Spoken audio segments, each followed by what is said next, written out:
Imagine un trésor qu'aucun roi n'a jamais possédé, une clé plus précieuse que l'or et l'argent, une clé que celui qui la tient t'ouvre les portes de la sérénité, de la lumière et de la proximité avec son Créateur. Cette clé, le prophète Muhammad ne l'a jamais abandonnée. Ni dans les moments de joie, ni dans les moments de difficulté. Elle était pour lui un souffle permanent, une respiration de l'âme, une nourriture du cœur. Aujourd'hui, dans un monde rempli de bruit, de distractions et de stress, cette clé spirituelle reste toujours accessible. Elle n'a pas vieilli. Elle n'a pas perdu sa force. Au contraire, elle est encore plus nécessaire pour nos cœurs fatigués, pour nos esprits agités, pour nos âmes qui cherchent la paix. Alors, toi qui écoutes cette vidéo, prends quelques instants. Ouvre ton cœur, libère ton esprit. Car ce que nous allons partager ensemble est une pratique prophétique qui peut transformer ton quotidien, te rapprocher d'Allah, et t'offrir une lumière intérieure que rien ne pourra éteindre. Mais avant de dévoiler cette clé, il est important de comprendre dans quel contexte le prophète vivait, et pourquoi cette pratique occupait une place centrale dans son existence. La vie du prophète n'était pas une vie de repos et de luxe. Elle était faite de responsabilités immenses, de défis constants, de batailles extérieures et intérieures. Il devait guider une communauté naissante, affronter les persécutions, enseigner la révélation, réformer des sociétés, et en même temps rester l'homme le plus humble, le plus proche de sa famille, le plus attentionné envers les pauvres, les orphelins et les opprimés. Au cœur de cette mission colossale, il y avait une source d'énergie qui le soutenait. Une lumière intérieure qui l'accompagnait jour et nuit. Une habitude spirituelle qu'il ne laissait jamais. Les compagnons racontent que le prophète se souvenait d'Allah à tout moment. En entrant dans sa maison, en sortant, en mangeant, en marchant, en voyageant, en se levant et même en s'allongeant. Son cœur battait au rythme du rappel d'Allah. Son esprit était constamment connecté au divin. C'est ce lien permanent qui faisait de lui non seulement le messager d'Allah, mais aussi un exemple de paix intérieure, malgré les épreuves. Le prophète vivait dans un environnement rude, désert aride, guerre, trahison, perte familiale. Pourtant, jamais son cœur ne s'est détaché de la sérénité. Pourquoi? Parce qu'il possédait cette clé spirituelle qui le reliait sans cesse à Allah. Alors, quelle est cette clé que le prophète ne laissait jamais? C'est le dhikr, le rappel constant d'Allah. Le dhikr n'est pas seulement une répétition de mots. C'est une présence intérieure. C'est le fait de garder Allah vivant dans son cœur et sur ses lèvres. C'est le souffle spirituel du croyant. Le prophète disait: celui qui se souvient de son Seigneur et celui qui ne s'en souvient pas ressemble à celui qui est vivant et celui qui est mort. Bukhari et Muslim. Cela signifie que le dhikr est la vie de l'âme. Sans lui, le cœur s'assèche, s'éteint, devient prisonnier de ce bas monde. Mais avec lui, même dans les difficultés, le cœur reste vivant, fort, lumineux. Parmi les formes de dhikr que le prophète pratiquait sans relâche. L'invocation quotidienne, Subhanallah, Alhamdulillah, Allahu Akbar. L'istighfar, demander pardon à Allah, plus de 70 fois par jour. Les prières sur lui-même, Allahumma salli ala Muhammad. Les invocations spécifiques en entrant, en sortant, avant de dormir, au réveil, etc. Ces rappels étaient sa constance. Même dans les moments de fatigue, il ne les abandonnait pas. Le dhikr n'est pas seulement une adoration, c'est aussi une guérison. Le Coran dit: en vérité, c'est par l'évocation d'Allah que les cœurs trouvent la quiétude. Sourate 13, v.28. Par le dhikr, le cœur se nettoie des soucis, des rancunes, de la peur. L'âme se libère du poids des péchés et du stress. L'esprit retrouve de la clarté. Les bienfaits sont innombrables. Paix intérieure, même dans la tempête, le croyant qui pratique le dhikr ressent une sérénité profonde. Proximité avec Allah, plus on se souvient de lui, plus il nous soutient.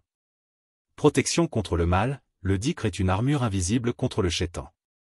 Force spirituelle, il donne l'énergie de continuer, même quand tout semble difficile. Élévation de l'âme, il purifie, élève et transforme la vision de la vie. Les compagnons disaient que quand ils oubliaient le dhikr, ils sentaient leur cœur devenir lourd. Mais lorsqu'ils reprenaient, tout devenait plus léger. Peut-être tu te demandes, comment intégrer cette clé spirituelle dans nos vies modernes, remplies de travail, de réseaux sociaux, de distractions constantes? La réponse est simple, par de petits pas réguliers. Voici quelques conseils pratiques. Commence par 5 minutes par jour, en répétant Subhanallah, Alhamdulillah, Allahu Akbar. Ajoute l'istighfar en marchant, en voiture, avant de dormir.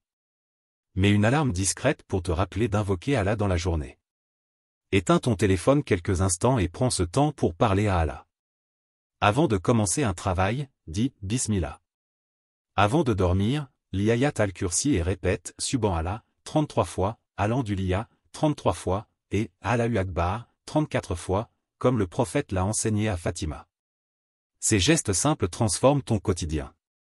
Ils créent un lien invisible mais puissant avec Allah. Petit à petit, le dhikr devient une habitude, une respiration naturelle.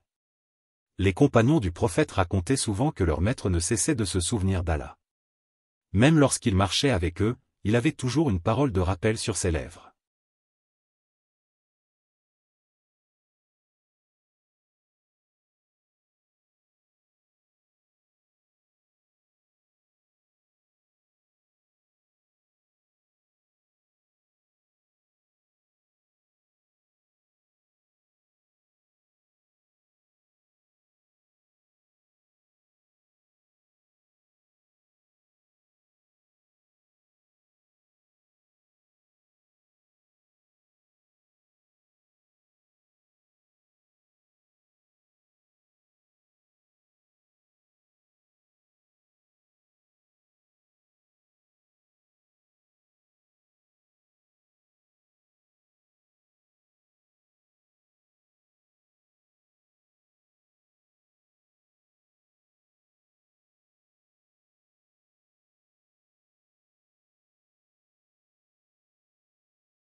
Un jour, il dit : Voulez-vous que je vous informe de la meilleure de vos actions, la plus pure auprès de votre Seigneur, qui élève le plus vos degrés, qui est meilleur pour vous que de donner de l'or et de l'argent, et meilleur que de rencontrer votre ennemi et de frapper leurs coups et qu'il frappe les vôtres. Les compagnons répondirent, bien sûr, au messager d'Allah. Il dit alors, c'est le dhikr d'Allah. Tirmidhi. De grands savants comme Ibn Taymiyyah disaient que lorsqu'ils délaissaient le dhikr, leur cœur devenait lourd, mais dès qu'ils reprenaient, ils retrouvaient une force et une lumière incroyables.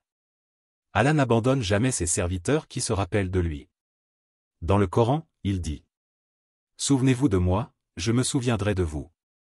Sourate 2, v.152. C'est une promesse directe, claire, puissante. Chaque fois que tu fais dhikr, chaque fois que ton cœur s'élève en prononçant le nom d'Allah, lui, le Tout-Puissant, se souvient de toi.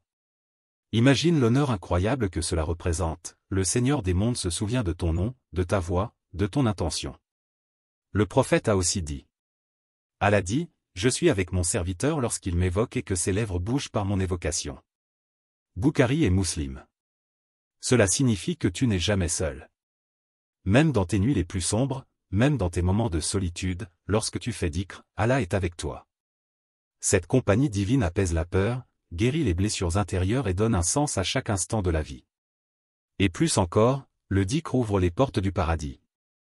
Dans un hadith, le prophète a dit : Les gens du paradis ne regretteront rien, sauf les moments où ils n'ont pas fait le dhikr d'Allah dans ce monde. Tabarani. C'est dire à quel point cette clé spirituelle est précieuse, elle est la graine des jardins éternels. Chaque mot de dhikr que tu prononces plante un arbre au paradis. Chaque invocation est une lumière dans ta tombe. Chaque souvenir d'Allah est un pas vers sa miséricorde infinie. Alors comprends ceci, si le prophète ne l'a jamais laissé, c'est parce qu'elle est la clé de la proximité avec Allah ici-bas, et la clé de l'éternité bienheureuse dans l'au-delà. Alors toi qui écoutes, ne laisse pas passer cette clé. Ne laisse pas ton cœur mourir de soif alors que la source est à portée de main. Commence aujourd'hui. Même par un simple astaghfirullah, répété avec sincérité. Même par un subhanallah, murmuré dans le silence. Même par un sourire en disant Alhamdulillah.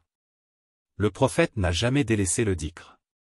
Et c'est cela qui faisait de lui un cœur vivant, lumineux, connecté à Allah. Prends cette clé, fais la tienne. Et tu verras, jour après jour, comment elle transforme ton âme, ton esprit, ta vie entière.